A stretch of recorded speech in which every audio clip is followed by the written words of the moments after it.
여러분 반갑습니다. 간만에 여러분 다시 또 찾아뵙게 되는데요. 이번 강의에서는 바로 2023년도부터 이제 출제 기준이 변경이 됩니다. 품질 경영 기사가 되겠고요. 거기에 따른 각 과목별 뭐 출제 경량, 출제 문제, 뭐 공부하는 방법론 이런 것에 대해서 과목별로 한번 파악을 해보도록 하겠다라는 말씀을 드립니다. 물론 칠판의 타이틀에서는 우리는 품질 경영 기사 출제 기준 확정이라고 했고요. 첫 번째 과목으로 이제 실행 계획법을 오늘 살펴보겠다라고 나타내었습니다.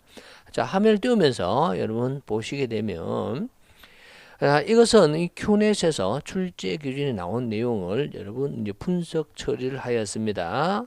새롭게 떼었죠. 우리가 현재적으로 우리가 품질 경영 기사가 해야 할 일이 있는데요. 자, 이 파트가 일단은 어디에 속하고 있느냐 하면 옛날에는요, 과거에는 산업 응용 파트에 있었습니다. 근데 지금은 생산 관리 파트에 존재하고 있고요. 출제 기준은 2023년 1월 1일부로 해서 시작했는데 과거에는 5년 텀으로 움직였는데 지금은 이제 4년 텀으로 되어 있습니다.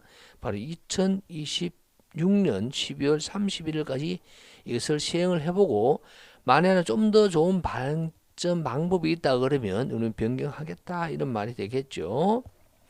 품질 경영 기사는요, 고객 만족을 실현하기 위해서 여러 파트에서 전문적인 지식을 가지고 제품의 품질 확보를 하기 위해서 품질 경영 시스템의 업무를 수행하여 각 단계에서 발견된 문제점을 지속적으로 개선하고 수행하는 그러한 직무를 할 수 있는 그런 능력을 가진 자라고 되어 있으며 실제 시험은 5과목이 출제가 되어집니다. 100문항이 되겠고요. 자, 이것은 실험 계획법을 할 때만 간단히 지금 설명을 드리고 있습니다. 객관식이고 바로 필기시험은요. 각 과목당 30분이므로 이 2시간 30분 동안 시험을 치게 되며 여러분 60점 이상이 되어야 됩니다. 과락이 있는데 각 과목당 최소 8문제가 되겠어요. 40점이 되는데 8문항 이상이 되면서 평균 60점 이상이 되어야만 합격이 되어진다라고 이야기를 할 수가 있습니다. 자, 이번 시간에는 실행계획법이에요. 실행계획법. 자, 실행계획법을 보시게 되면 첫 번째 주요 항목으로 실험계획에 대한 분석 및 최적의 설계를 위해서는 어떠한 것을 해야 되느냐 이런 내용이 쫙 나와가 있습니다. 그래서 쫙 나와가 있는데 이것이 어디까지 나와가 있느냐? 전부 다 나와가 있어요. 다쿠치 실험까지 완벽하게 나와 있습니다. 다음 두 번째 세부 항목을 보시게 되면 각각에 대한 세부 사항이 되어져 있습니다. 이 굉장히 좀 특이한 사항은요. 세세 항목이 어떻게 되느냐면 문제에 나오는 숫자하고 거의 같게 되어 있어요. 그래서 실험계획의 개념이다 라고 해서는 2개의 파트가 있다. 뭐 이런 내용이 되겠죠.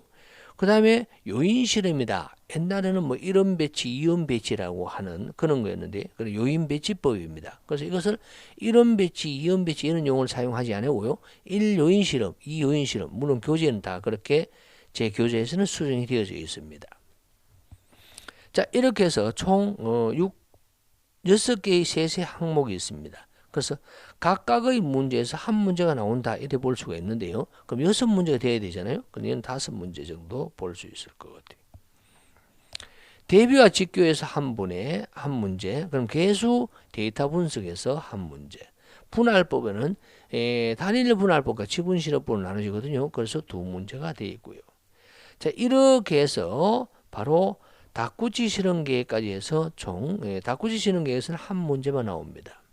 자, 이렇게 해서 20문제가 출제가 되어집니다. 자, 실제 출제 기준은 이런 숫자가 나와 있지 않습니다. 이 숫자가. 그럼 이 숫자가 무엇을 의미한다? 지금 현재 과거에 최소 15년 동안 분석해 본 결과에 이렇게 나오고 있다라는 것을 표시를 제가 하였습니다. 자, 하나하나의 과목을 한번 판단을 해보게 되면요. 죽음 이야기하는 필기지 않습니까? 그래서 2차하고 또 연관을 지어줘야 되는데 이 실험 계획 부분요 2차로 가게 되면 또 중요한 역할을 하게 됩니다.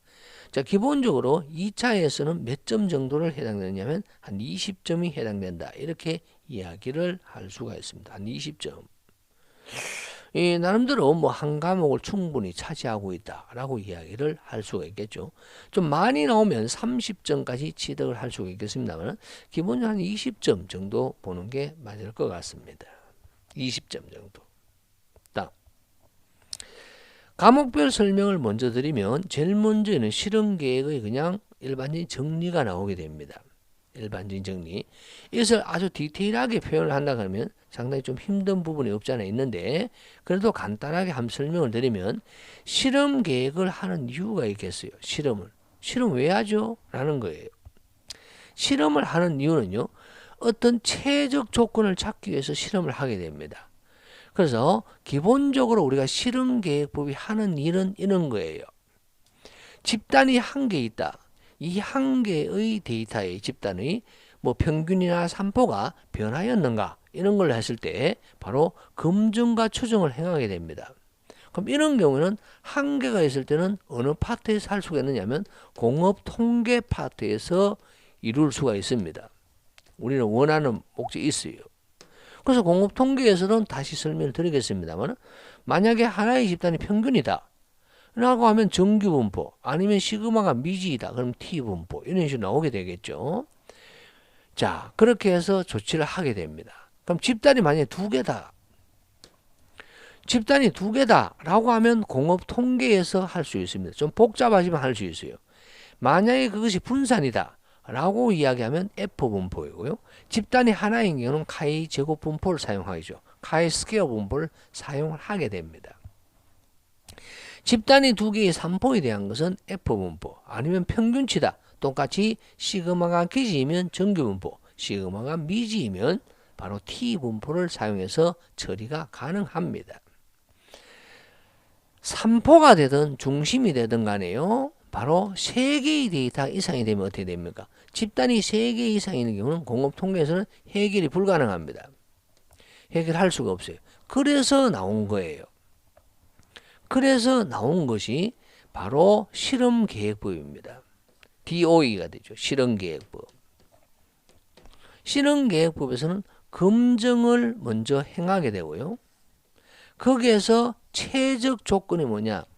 바로 최적. 가장 적합화되는 게 최적이 뭐냐? 라는 것이 나오게 되죠. 자, 그것을 또 구간 추정으로 또 가게 되겠죠. 여하튼 이야기에서 집단이 3개 이상인 경우에는 바로 검증과 추정을 하게 되는데요. 이것을 하기 위해서는 실험계획부 외에는 없더라라는 겁니다. 그래서 실험계획이 중요하게 되는 거죠. 그래서 기본적으로 2개 이상일 때 해도 됩니다. 1개일 때는 여기서 공업통계에서 하면 돼요. 그래서 집단이 2개 이상일 때 최적의 조건을 찾는다든가 검증과 추정을 할 때 사용하는 것이 실험계획법이다 라고 이야기를 할 수가 있고 2차에서도 매우 중요하다라고 간단하게 정리를 할 수가 있습니다. 자, 대표적으로 한번 생각해 보게 되면요. 제일 먼저 타이틀이 뭐라 되어 있었냐면 실험계획의 개념이라고 되어 있었어요. 개념. 기본적으로 개념에는 시험 문제 나오는 거면 그 요인이 옛날에는 그 인자가 라고 했습니다만 지금 요인이라고 하거든요. 그럼 그 요인이 모수입니까 별량입니까? 라고 해서 모수 요인과 별량 요인의 비교 라고 해서 문제가 나오게 되죠. 다음에 실험을 할 때는 어떻게 해야 될까요? 실험의 기본 원리가 나옵니다. 예를 들어서 뭐 랜덤화의 원리, 반복의 원리 이런 식이 나오게 되죠. 뭐 이런 식이 쭉 나오게 되죠. 근데 실험계획법은요.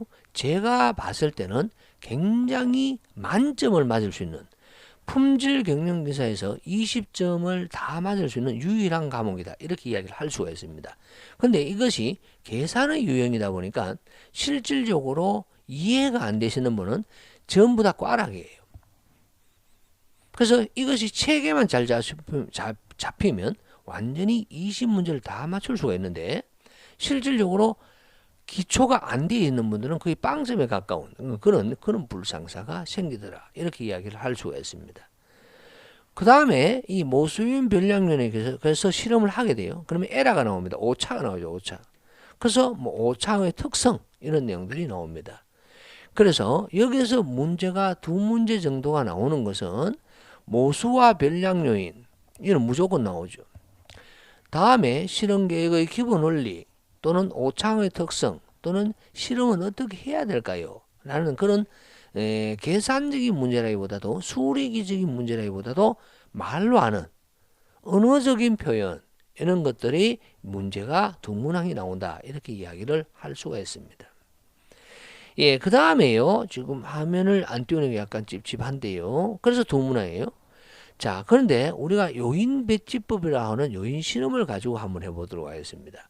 그럼 여기에서는 문제가 무려 5문제가 나온다라는 거예요. 5문제. 보이죠? 5문제, 한 문제. 혹시 기록을 안 하신 분들을 위해서 천천히 한번 화면 바꿔드릴게요. 대비와 직교분의 제로일 계수치 분할법 2문제, 라틴 2문제, K의 N성령 요인 실험 2문제. 한 문제, 소리요. 왜냐하면 K의 N성령 요인 실험과 교락법과 일부 실시법. 그래서 여기서 보시게 되면 교락법이 나오고요. 두 문항이 되었는데 그 이유는요. 교락법 한 문항, 일부 실시법 한 문항 이런 꼴이거든요. 이렇게 해서 두 문항이 나옵니다.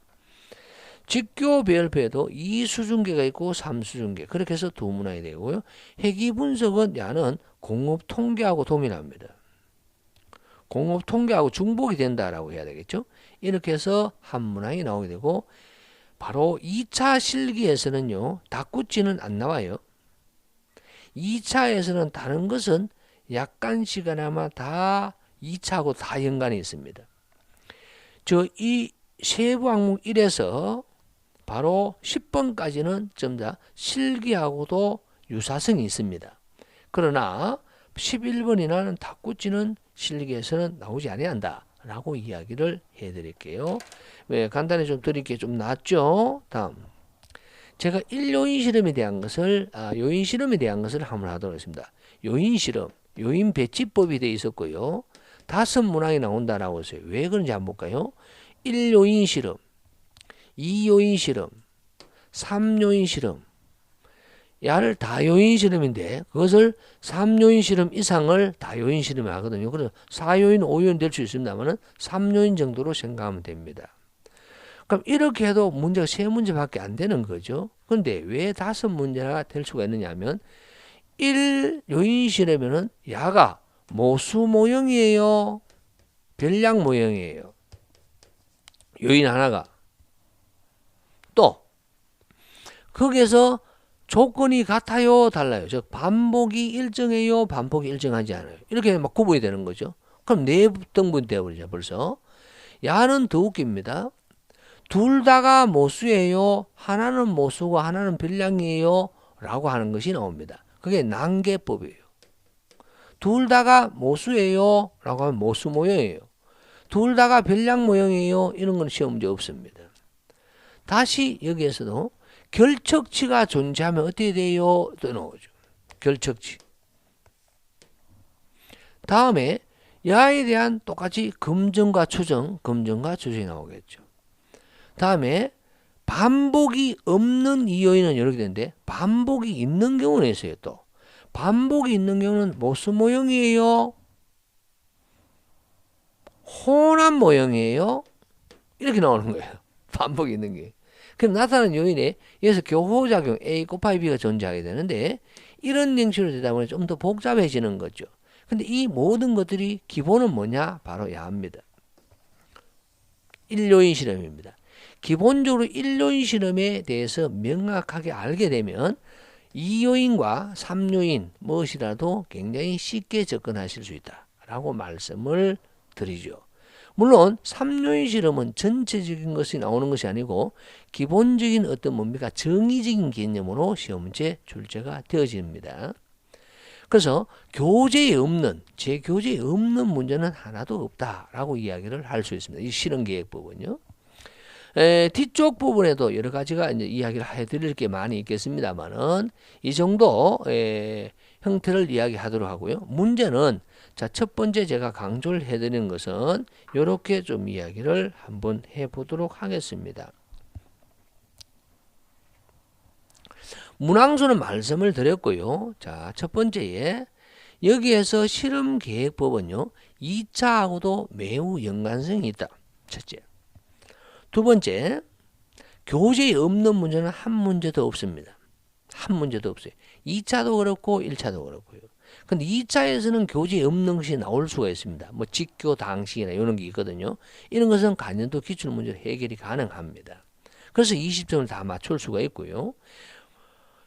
그 다음에 여기서는 지금 현재 모든 것이 자격증, 우리는 컴퓨터 베이스드 테스트입니다. 즉 CBT로 2022년 4회부터 시작을 해버리는 거죠. 품질 같은 경우는. 그래서 간연도 기출 문제가 출제가 되지, 그게 유출이 되지 않습니다. 나름대로는 제가 시험 치러 들어가서 좀 특이한 사항을 당겨내려고 지금 노력은 하고 있는데, 그것도 사실 쉽지는 않은 것 같아요. 왜 그러냐면 내가 치는 거하고 똑같은 시간대, 동시간대에 옆에 친구의 시험 문제가 다릅니다. 그러다 보니까 완벽한 CBT 문제는 어떻게 보면 존재하지 않는다라는 거죠. 왜? AI로서 시험 문제가 출제가 되기 때문이다. 이 기간은 특별한 문제가 없으면요 2023년, 그래서 후년이죠, 다음 연도죠, 바로 1월 1일부터 시행해서 2026년, 그래서 4년도입니다. 4년간 유지가 되어집니다.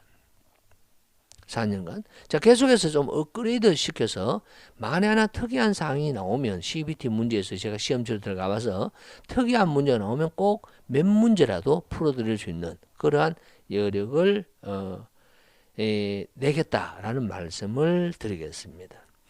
다른 특별한 것은 뭐 여러 가지 있을 수 있습니다만은 제가 요거만 가지고 간단하게 설명 좀 드렸죠, 그렇죠?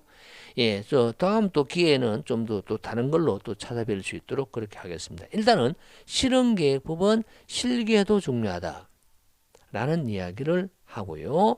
여기서 정리를 좀 하도록 하겠습니다. 이번 강의는 좀 약간 길어졌습니다만 다른 파트의 과목은 최대한 좀 더 간략하게 하고 좀 과목 설명을 좀 더 치우쳐질 수 있도록 그렇게 하도록 하겠습니다. 그러면 시간을 좀 더 컴팩트하게, 좀 아주 단순하게 좀 하는 것도 할 필요가 있겠죠. 자, 여러분 많은 여러분 구독과 어떤 응원이 댓글이라도 이런 것들 있지 않습니까? 질문도 좋아요. 그런 것이 저를 힘나게 합니다. 여러분 많은 구독 신청 부탁드리고요. 많은 홍보를 부탁을 드립니다. 그 전에 여러분들이 도움이 많이 되셔야 되겠죠. 2023년도의 변경사항에 대한 것을 간단히 설명을 해드렸고요. 여러분 2023년도는 여러분 품질 경영 기사의 취득의 해로 한번 잡아보는 것은 어떠실지 여러분 기대합니다. 감사합니다. 다음에 뵙겠습니다.